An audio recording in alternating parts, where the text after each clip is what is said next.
Cualquier momento, cualquier oportunidad son buenos para intentar asestar un golpe.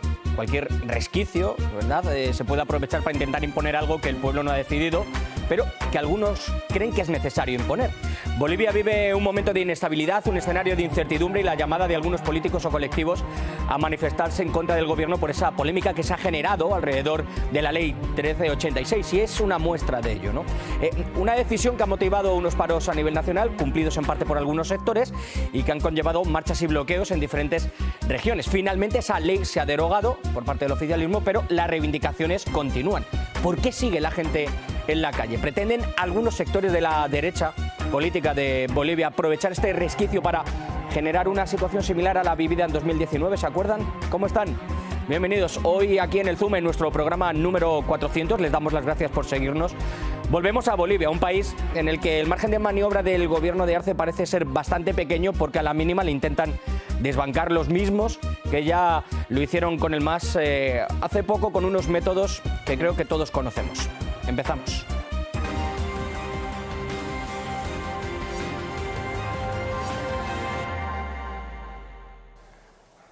Nosotros hemos tomado la decisión de abrogar la ley 386, objeto de primero allanar el camino para que no exista el mayor pretexto para seguir enlutando, para seguir maltratando, para seguir paralizando nuestra economía. Una decisión que se tomaba, que se votaba. Finalmente, como les decía, se derogaba esa ley porque el escenario en las calles pues no era nada halagüeño. La violencia había vuelto, y es que parece que a algunos todavía les duele esa derrota en las urnas, y además les escuece que se haya demostrado que lo sucedido en 2019 fue un golpe de Estado en toda regla. Parece, repito, que para algunos esa herida no está cerrada y hay que hacerla supurar con cualquier pretexto para intentar socavar el poder, revistiéndose de verdad y de justicia. De una verdad y una justicia falsas, que se argumentan como ese pretexto para conseguir sembrar la incertidumbre en un país, en Bolivia, del que estamos hablando, que no hace mucho vivía ese auténtico colapso por un asalto al poder, ¿verdad? No queda tan lejos esa salida de Evo Morales del país, como tampoco ese juramento, Biblia en mano, de Yanine Áñez, ¿verdad?, como una perfecta títere en el Palacio Quemado, como tampoco quedan muy lejos las intenciones de Camacho de incendiar las calles y arremeter contra indígenas y contra un largo etcétera. Nos dejaron imágenes infames, casi tanto como la actitud de algunos altos cargos militares, sumándose a una farsa que dividió al país y que polarizó mucho más, si cabe, ese país que ya lo estaba, ¿no? Y esos fantasmas pues se olían, estaban empezando a aparecer en estos últimos días.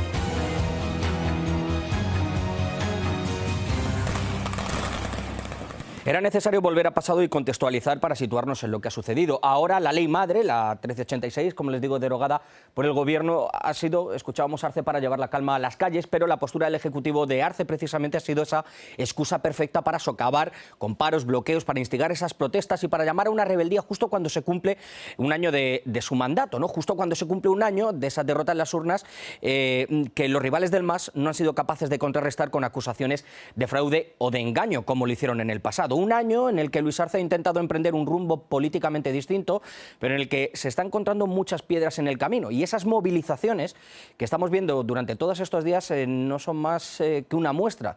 Y nos enseñan que no va a ser un camino de rosas, ni lo va a ser, porque lo sucedido hace muy poco todavía está muy fresco en gran parte de la sociedad boliviana. No son las leyes. El objetivo es desestabilizar a nuestro gobierno, desestabilizar nuestro proceso. El objetivo es dar un segundo golpe de Estado, y el pueblo no le va a permitir, las organizaciones sociales no lo vamos a permitir. Estamos en estado de emergencia. Bueno, de cualquier forma, pese a que en el gobierno se habla de esos intentos de golpe de Estado, de desestabilización por algunas también sectores de la sociedad y políticos, en la oposición, Carlos Mesa, por ejemplo, que ha tomado estos días un papel protagonista, ha declarado que eso no es verdad, que creen que respetan en la legitimidad del gobierno, pero no aprueban algunos de los métodos que están considerando que son autoritarios. De hecho, pese a esa derogación de esa ley, pese a que los grupos gremiales ya se han retirado de las calles, algunos opositores prometen una gran movilización para estos días, precisamente para estas horas, y siguen empeñados en que hay más cambios que se deben llevar a cabo y sus reivindicaciones son muy claras. Además de haberse logrado un triunfo, quedan cosas pendientes. Leyes que han sido llamadas leyes malditas, que nosotros consideramos que son leyes que construyen un Estado policíaco de acción discrecional y de reforzamiento del poder del gobierno y del movimiento al socialismo. Bueno, además de esta situación política que vamos a analizar un poco más tarde, me gustaría ir un poco más allá. Ya saben que soy un poco mal pensado, ¿verdad? Durante todos estos años yo creo que se han hecho un poco la conciencia de mí. Y me hago eco de un Twitter de una persona que ustedes conocen a la perfección y que también deja en evidencia cómo hoy Bolivia está en los ojos de muchos y en sus ansias y sus pretensiones. Miren. ¿Saben que no era en beneficio del pueblo? El gobierno de Estados Unidos organizando un golpe de Estado contra Evo Morales en Bolivia para que ustedes pudieran obtener el litio allí. Derrocaremos a quien queramos, acéptenlo. Qué sorpresa, ¿no? Una broma o no, lo cierto es que muchos ojos están puestos en Bolivia, como les había dicho, ¿no? Incluso los del señor Elon Musk, ¿no? Que el hecho de que Arce haya ganado las elecciones parece que ha escocido incluso a las corporaciones, que el mero hecho de que no se puedan saquear las reservas naturales del país parece que está doliendo en otras latitudes. Y fíjense si duele que hasta uno de los hombres más ricos del mundo se permite lanzar mensajes así, ¿no? Yo creo que no estamos jugando. Twitter yo creo que no está para eso. Y precisamente nosotros, en medio de todos estos acontecimientos y hablando de las redes sociales, les queríamos preguntar también a través de las redes sociales qué es lo que piensan de lo que está sucediendo en Bolivia. Me gustaría ver cuáles han sido sus opiniones respecto a esa pregunta que les planteábamos. Ya saben que estamos en Facebook, que estamos en Instagram, en YouTube y en Telegram. Les damos las gracias porque ya nos han dejado mensajes por estos 400 programas. La pregunta era esta. ¿Crees que lo que está pasando en Bolivia, lo que pasa es un intento de un segundo golpe de Estado? Bueno, pues el 81% de las personas que han votado en esta encuesta dice que sí, que sin duda. El 19% dice que no, que esto es una soberana tontería. Momento ahora para analizar, ya que hemos escuchado su opinión de las redes sociales. Como les decimos, gracias porque hoy cumplimos estos 400 programas al aire. Como siempre, les traemos un programa bastante crítico y con análisis. Su participación es importante, pero hoy contamos también con dos personas que conocen de primera mano qué es lo que está sucediendo en el país. Con Gabriel Villalba, abogado y director del Centro de Estudios de Nuestro Americano en Bolivia, y con el periodista Sebastián Ochoa. Les damos la bienvenida. Sebastián, Gabriel, muchísimas gracias por estar con nosotros aquí en el Zoom. La primera pregunta que quiero plantear es la que le hemos traspasado a nuestra gente, ¿no? Para ti, Gabriel, ¿esto es un nuevo intento de golpe de Estado realmente lo que ha sucedido en Bolivia? ¿O se trata más bien de unas legítimas reivindicaciones que ha realizado la oposición y algunos colectivos en las calles para la derogación de esta ley y para otras medidas que quiere tomar el gobierno? Bueno, en primer lugar, un saludo a Russia Today. Siempre es un placer compartir con ustedes, saludar a toda la gente que nos está viendo, escuchando alrededor del mundo.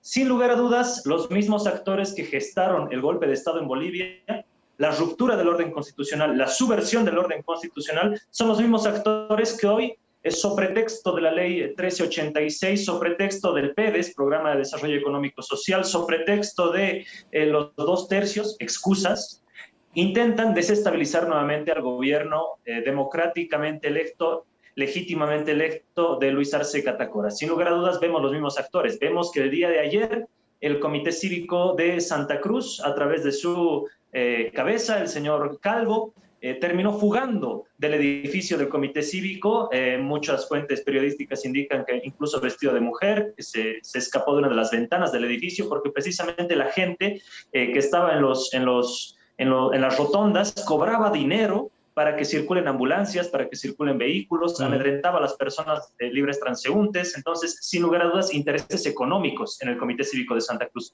Pero si nos vamos al otro actor preponderante, el Comité Cívico de Potosí, COMCIPO, el 2019, a través del señor Juan Carlos Zuleta, retrasaron el desarrollo de la industrialización soberano del litio en Bolivia por 50 años. Juan Carlos Zuleta, agente del gobierno chileno en este denominado triángulo del litio compartido con Bolivia, Chile y Argentina. Enseguida me gustaría profundizar en todos estos temas, pero quisiera insistir. No sé, Sebastián, hemos escuchado las declaraciones del señor Mesa, que se ha postulado como una voz de los grupos de la oposición, en la que dice que no pretenden una desestabilización, ¿no?, del gobierno, en la que hemos visto que muchos sindicatos y que hemos visto a grupos gremiales que han estado en las calles protestando por lo que ellos pensaban que era un abuso de condiciones para ellos. Lo digo porque, en este caso, para que nos entienda toda la gente que nos está viendo, la llamada Ley Madre, esta 1386, lo que se trata es un poco del lavado del dinero, de esa economía sumergida, y hay muchos sectores en Bolivia que ahora mismo, por las condiciones que se están dando, se verían quizá en peligro, pero desde el gobierno se hablaba de que esto se refería más que nada al tema del tráfico de drogas, a actividades ilícitas o criminales. Por lo tanto, no sé si se puede hablar de ese golpe de Estado que estamos escuchando, sino de esas reivindicaciones. No sé qué piensas, quería la opinión, de verdad. Carlos Mesa, así como hoy niega que haya movimientos desestabilizadores, aún continúa negando que en 2019 hubo un golpe de Estado. Es demasiado evidente que hay un movimiento golpista nuevamente en Bolivia. La ley 1386 estaba aprobada desde hace 3 meses, ahora vieron que podían empezar a movilizar a la gente con eso, pero había instancias que faltaba la reglamentación de la cual podían participar otros sectores, pero hubo un rechazo total. Se trata de poner trabas porque sí. Ahora hay otra ley, la 1407, que nuevamente están queriendo asusar a la gente para que sigan las movilizaciones. Entonces es muy evidente que pretenden generar un escenario similar al de 2019, pero hay varias diferencias con el de 2019. El primero, creo que más importante, es que actualmente no cuentan con apoyo internacional. En 2019 sabemos que estuvo detrás de la Embajada de la Unión Europea, de Brasil, Estados Unidos. Actualmente Arce, con 1 año en el gobierno, a nadie se le puede ocurrir que se esté pidiendo la renuncia de un gobierno que solamente tiene 1 año, ¿no? Además de ese apoyo internacional, con todo este escándalo electoral, con ese fraude que se acusaba, etcétera, etcétera, en el que la OEA, en este caso, también quedó en una evidencia desde luego enorme, lo que sí que veo yo otra diferencia es el tema del apoyo militar, en este caso, Gabriel. En el 2019 estábamos viendo cómo las Fuerzas Armadas se habían posicionado de una manera muy clara, incluso hablando de que debería haber renuncias. Evo Morales se vio obligado prácticamente a salir por su integridad física del país, y en este caso estamos viendo cómo son los comités cívicos los que están pidiendo el apoyo a las Fuerzas Armadas, pero en este caso están actuando, como yo creo que como debe ser, a favor del gobierno, aunque también han recibido críticas por cierta represión de estos bloqueos. Gabriel. Las Fuerzas Armadas, por mandato constitucional, no deliberan. El comandante en jefe de las Fuerzas Armadas es el presidente electo, Luis Arce Catacora. Las Fuerzas Armadas tienen que responder a el presidente legal y legítimamente constituido. Por supuesto que incluso desde que ganó las elecciones el presidente Luis Arce en octubre del año pasado, estos mismos grupos, comités cívicos, tanto de Santa Cruz como de Potosí y otras ciudades, salieron a arrodillarse ante los cuarteles pidiendo que los militares tomen por la fuerza nuevamente el poder. Esa es la desesperación con la cual los comités cívicos llaman a el apoyo nuevamente policial, nuevamente militar, que la propia institucionalidad policial y militar ha quedado en figurillas el 2019, apoyando a esta subversión del orden constitucional, apoyando a Yanine Áñez, apoyando a actores nefastos como el señor Luis Fernando López, el señor prófugo de la justicia boliviana también, Murillo. Entonces, nuevamente las Fuerzas Armadas no van a rifar su institucionalidad o la imagen nuevamente en democracia que están tratando de regenerar a partir de lo que pasó el 2019. Quizá por eso recibe algunas críticas el tema de los 2 tercios a nivel legislativo. No sé, Sebastián, por ejemplo, la ratificación, los ascensos que pueda haber de los militares. Está diciendo que incluso estas leyes malditas lo que están haciendo es generar una especie de estado policíaco por parte del gobierno, es lo que dice la oposición, no lo digo yo, que quede bastante claro, que se esté generando ese estado policíaco, que se esté intentando controlar a los militares, quizá porque han visto que en este caso no se han puesto de su lado, quizá porque están intentando un elemento tan importante como es en Bolivia el apoyo de las Fuerzas Armadas, intentar minar un poco esa cohesión, esa institucionalidad. Sí, igualmente es un tema complicado de las Fuerzas Armadas porque a pesar de que te están dando tu lealtad públicamente, no sabes cómo están actuando por debajo, ¿no? Sabemos que en 2019 quienes estuvieron encabezando el golpe fueron coroneles, fueron oficiales, ¿no? Esas diferencias sociales de clase media, clase alta que se trasladan al ejército y a sus jerarquías, también nos tocó sufrir en ese aspecto. En un momento el expresidente Morales intentó un poco modificar, pero son estructuras tan centenarias y tan fuertes, bueno, tienen armas, ¿no? Que ni se acercó ahí. Pero sí, se ve que están, bueno, permanentemente está cambiando. También la semana pasada está cambiando las cúpulas para asegurarse de que tengan el apoyo. Pero bueno, no sé, yo la verdad los militares me parecen siempre un factor que no es muy confiable. Bueno, la verdad que también es un enigma, ¿no? Porque en el 2019 no se sabía cómo podía actuar. Aquí algunos grupos o estos grupos cívicos no han buscado un poco el amparo, pero hemos visto cómo se han postulado, en este caso, por parte del gobierno. Lo que no se sabe es cómo van a poder actuar en un futuro y sobre todo porque ahora mismo yo decía que se ha derogado esta ley, Gabriel, pero las reivindicaciones que parece que tienen desde la oposición, desde grupos de la oposición, son muchas más. Estas leyes malditas, el tema de los 2 tercios legislativos, por lo que se dice, y anunciaba yo que el gobierno estaba actuando de una manera dictatorial o una forma un poco, digamos, autoritaria, pero lo que sí que hemos visto es que algunos grupos gremiales ya han conseguido lo que querían, ¿verdad? Con algunos decretos con esa huelga general, también la derogación de esa ley, y ya han abandonado las calles. También la oposición está intentando presionar a estos grupos, también hay que decirlo, para que se unan a esta concentración que se había convocado, yo creo, para estas últimas horas, pero la reivindicación sigue ahí. Yo creo que se está intentando minar o que se está intentando forzar a alguna situación al gobierno. Sí, el día de hoy, precisamente en horas de la mañana, el encargado de la bancada del Movimiento al Socialismo, el diputado Gualberto Arizpe, ha referido sobre este tema, sobre esta situación, y ha señalado juntamente con los 9 diputados representantes de todos los departamentos que se ha dado fin al segundo intento de golpe de Estado en Bolivia. Pero, sin lugar a dudas, estos cívicos, comités cívicos, que se desinfla el Comité Cívico en Santa Cruz y el Comité Cívico de Potosí le reclama esa acción, pues están generando otra excusa. Como en el 2019 generaron la excusa del supuesto megafraude electoral, que pasado más de un año no pudieron demostrarlo, generaron la excusa del proyecto de ley 218, generaron la excusa de la ley abrogada 1386, hoy están generando la excusa de los 2 tercios en la Asamblea Legislativa Plurinacional. Pero si revisamos la Constitución Política del Estado Boliviana, en su artículo 163, numeral 4, se determina claramente que todo tratamiento legislativo es por mayoría absoluta. Mayoría absoluta es igual al 50% más 1 de los votos emitidos. Entonces, nuevamente se está hablando de una excusa. Así como fue la excusa del 2019, el supuesto fraude, hoy la excusa fue la 1386 y mañana serán los 2 tercios. Entonces, sí, no hay donde perderse. Hay que decir que esta normativa, digámoslo así, de los 2 tercios todavía está vigente para la toma de algunas decisiones y algunas votaciones, no en otras, ¿no? Es decir, que no es una cosa que esté tajantemente restringida. Quería preguntar, Sebastián, porque también esto, como se suele decir, me da un cierto aroma, un cierto tufo. También estamos muy cerca y se están avanzando en estas investigaciones sobre el tema del golpe de Estado del 2019, ¿verdad? Cuando se están poniendo en la palestra y pueden verse entre la espada y la pared algunas de las personas protagonistas de lo que sucedió en 2019, y estas movilizaciones ahora llegan con esa fuerza, y como nos decías antes, Carlos Mesa no reconocía ese golpe de Estado de hace un par de años, ¿no?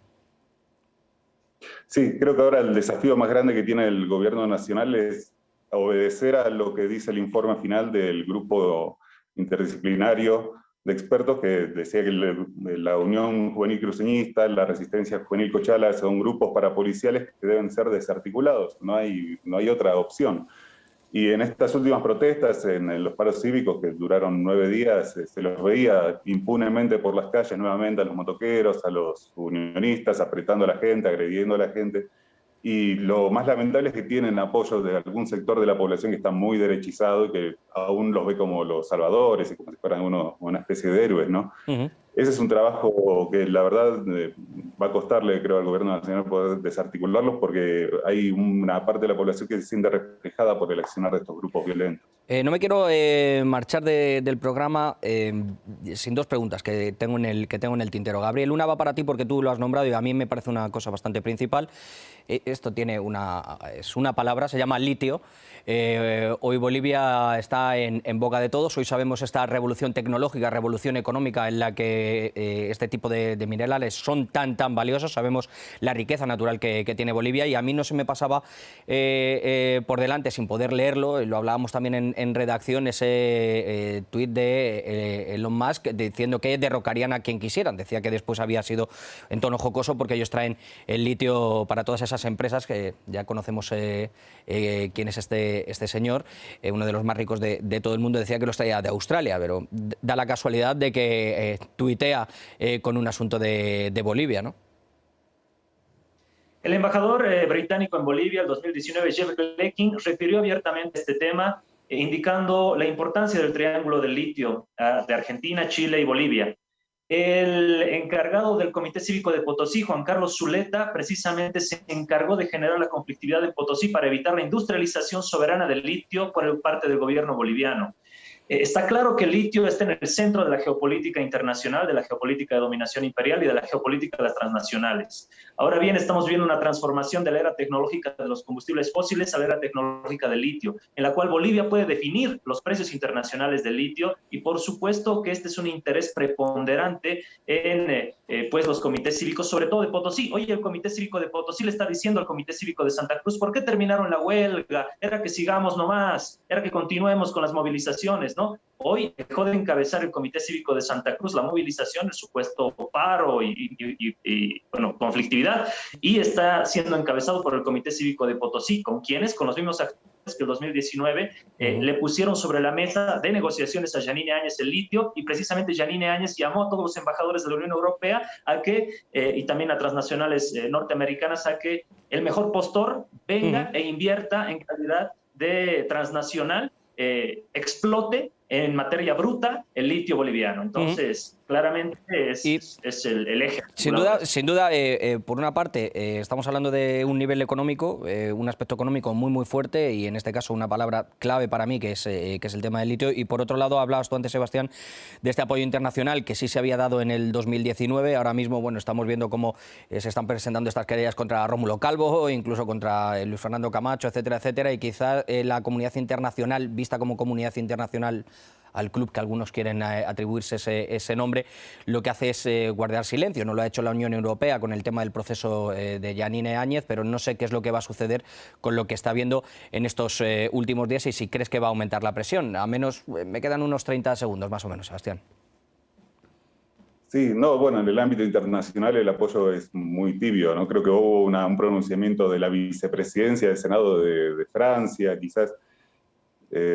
No se nota un rechazo de la comunidad internacional, pero tampoco se nota un apoyo muy claro. Cuando estuvo Yanine Áñez, todos los embajadores siguieron trabajando, muy pocos gobiernos rechazaron o negaron su estadía en el gobierno, ¿no? Quizás Argentina o México. Bueno, en este caso lo que quería decir es que se deje trabajar, que se deje un gobierno, desde luego, que hable con la oposición, que se vea que hay un diálogo. Se ha visto que se ha cedido con el tema de esta derogación de esta ley, y bueno, pues sobre todo que no impere la violencia en la calle y en estos bloqueos por el bien de Bolivia, porque viendo las imágenes que teníamos del 2019, la verdad que uno se echa las manos a la cabeza. Sebastián, Gabriel, muchísimas gracias por haber estado con nosotros, os mando un fuerte abrazo.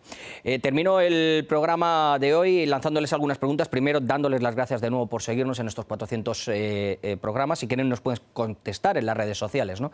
Y son estas. ¿Quién está interesado en desestabilizar Bolivia ahora mismo y qué se pretende con eso? ¿Quién puede querer que el triunfo de Luis Arce sea minimizado e incluso saboteado, ¿no? ¿Son solo elucubraciones o realmente se está intentando ejercer un control a este gobierno.